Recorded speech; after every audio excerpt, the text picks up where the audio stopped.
Hello అండి. ఇవాళ మాకైతే పిజ్జా తినాలనిపించింది.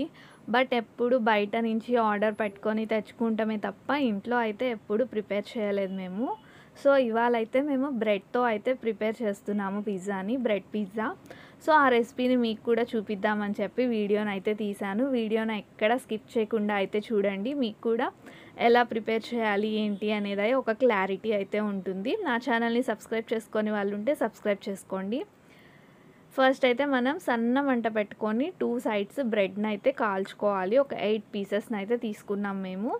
అవి మాడకుండా సన్న మంట మీదే కాల్చండి. అలా కాల్చిన తర్వాత ఇలాగ ఒక 4 బ్రెడ్స్ తీసుకొని దానిపైన కొంచెం పిజ్జా సాస్ అండ్ అలాగే మయోనీస్ వేసి బ్రెడ్ మొత్తానికి పట్టేలాగా అయితే రాయండి. ఆ రాసిన తర్వాత మేమైతే చీజ్ స్లైసెస్ అయితే తీసుకొచ్చుకున్నాము. చీజ్ స్లైసెస్ వేసి మనం ఎక్స్ట్రా ఇంకో 4 బ్రెడ్స్ ఉన్నాయి కదా, అవి కూడా దీనిపైన పెట్టుకొని సేమ్ ప్రాసెస్.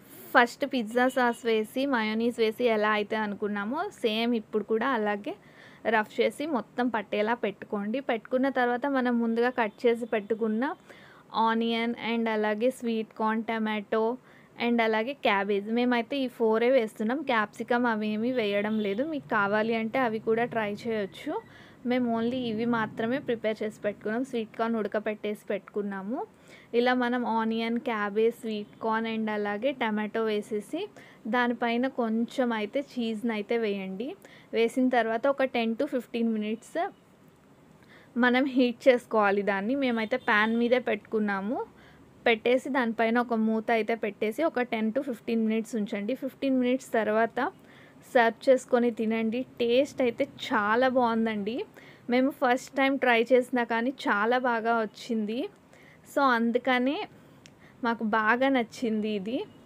అండ్ అలాగే లాస్ట్లో చిల్లీ ఫ్లేక్స్ వేయడం మాత్రం అస్సలు మర్చిపోకండి. ఎందుకంటే పిజ్జాకి టేస్టే చిల్లీ ఫ్లేక్స్. నా వీడియో కనుక మీకు నచ్చినట్లయితే లైక్ చేయండి. ట్రై చేసి ఎలా ఉందో కమెంట్ చేయండి.